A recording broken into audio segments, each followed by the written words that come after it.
হুগলি জেলার ধনেখালি বিধানসভার অন্তর্গত ধনেখালি থানা এলাকার কবিলপুর গ্রামে বেশ কয়েক বছর ধরেই বাসন্তী পুজোর আয়োজন করে আসছে কবিলপুর নিমাইতীর্থ বেদাশ্রম। এখানে বাসন্তী পুজোর মূল আকর্ষণ 109 জন কুমারীর কুমারী পুজো। এদিন রবিবার নিমাইতীর্থ বেদাশ্রমে গিয়ে দেখা গেল এলাকার বিভিন্ন গ্রাম থেকে 109 জন কুমারীকে নিয়ে আসা হয়েছে এখানে কুমারী পুজোর জন্য। তাদের বাসন্তী মায়ের সামনে বসিয়ে পুরোহিতের মন্ত্রোচ্চারণের মাধ্যমে কুমারী পুজো করা হচ্ছে, যা দেখতে এলাকা এবং আশেপাশের বিভিন্ন গ্রাম থেকে বহু ভক্তের সমাগম ঘটেছিল এই বেদাশ্রমে। এ বিষয়ে কি বলছেন এলাকার বাসিন্দা রিম্পা মাঝি এবং নিমাইতীর্থ বেদাশ্রমের সভাপতি অনুপ কুমার মাঝি, তা আমরা শুনে নেব। দিদি, একটু আপনার নামটা? আমার নাম রিম্পা মাঝি। ধরে বলুন। রিম্পা মাঝি আমার। এই এই এত কুমারী, কতজন কুমারী আছে? 109 জন এখানে কুমারী আছে। প্রতি বছরই? প্রত্যেক বছর। আর এটা নিয়ে 4 বছর হচ্ছে কুমারী আসছে। আচ্ছা, ভালো। এখানে সবাই আসে। এই জায়গাটার নাম কি? এই জায়গাটার নাম কবিলপুর। কবিলপুর। হ্যাঁ। আর এইখানে যে পুজোটা, সেটার নাম নিমাইতীর্থ আশ্রমে। সব থেকে পুজোটা নিয়ে আসা হচ্ছে। আজ 5 বছর, এটা 4 বছর হচ্ছে কুমারী আনা হচ্ছে। 4 বছর হচ্ছে পুজো? হ্যাঁ।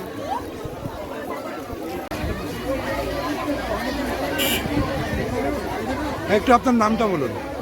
আমার নাম অনুপ কুমার মাঝি। আপনি এখানে কী দায়িত্বে আছেন? আমি এখানকার সভাপতিত্বে আছি। এই পুজো কমিটির নাম কি এবং কীভাবে পুজোটা হয়? এই যে 109টা কুমারী পুজো, এটা বিশেষ আকর্ষণ। এই সারা হুগলি জেলায় হয় না, এই প্রথম আপনাদের এখানে দেখলাম। এই সম্বন্ধে বলুন। আমাদের নিমাইতীর্থ বেদাশ্রম, তো এই বেদাশ্রমের ইতিহাস অনেক জড়িয়ে আছে। এই নিমাইতীর্থ নিমাইবাবু যে ছিলেন, উনি হচ্ছে এখানকার বাসিন্দা ছিলেন। তো সেখানে রাখা হয়েছিল। ইনি বসতি হিসেবে দীর্ঘ প্রায় 25 বছর উনি ছিলেন। স্ত্রী পুত্র নিয়েছিলেন, কিন্তু আকস্মিক দুর্ঘটনায় ওই 2 পুত্র এবং উনি নিজে নিমাইবাবু উনি আমাদের ছেড়ে চলে গেছেন। তা উনি যখন ছেড়ে চলে যান, যিনি এই বসতি করার জন্যে যারা জায়গা দিয়েছিলেন, ওনাদিকে বললেন যে তাহলে তো সকলেই চলে গেছে, ওনার মেয়েরা ছিল, পুত্র সন্তান চলে গেছে। তো সুতরাং সেই হিসেবে বললো তোমরা তোমাদের জায়গা ফেরত নিয়ে নাও। মেয়েরা বললো, ওর কন্যা যে ছিল, কন্যাদের কথাবার্তা শুনে বললো যে তাহলে তোমরা তোমাদের জায়গা ফেরত নিয়ে নাও। তখন যে ভদ্রলোকেরা জায়গা দান করেছিল বলে, না, আমরা তো সেই জায়গা আমরা ফেরত নেবো না, আমাদের তো পূর্বপুরুষ যারা দিয়ে গেছেন, আমরা ওই জায়গায় আমরা নিতে পারবো।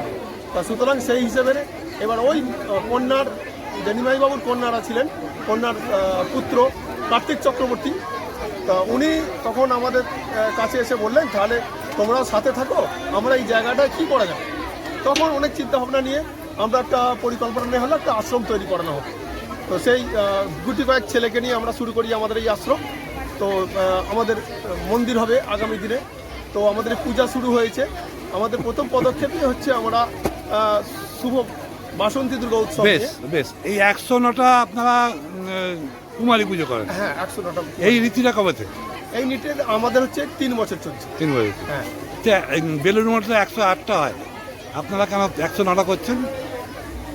বেলুর মঠে 108টা কি 9টা হয় ঠিক জানি না। তো আমাদের 108 কুমারী সমন্বয় আমাদের পূজাটি হয়।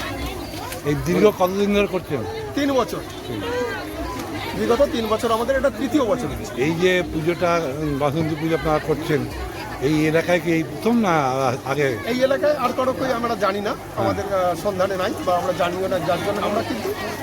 এটা ধনেখালি থানা কোথা পড়ে? এটা ধনেখালি থানার ভান্ডাহাটি 2 নম্বর পঞ্চায়েত, কবিলপুর গ্রাম। আর আপনার নামটা? আমার নাম অনুপ মাঝি। আপনি এখানকার? আমি এখানকার আমাদের পূজা কমিটি বা আমাদের আশ্রমিক বলে আমাদের সভাপতি। ধনেখালির কবিলপুর থেকে প্রবীর বসুর রিপোর্ট, সংবাদ 24।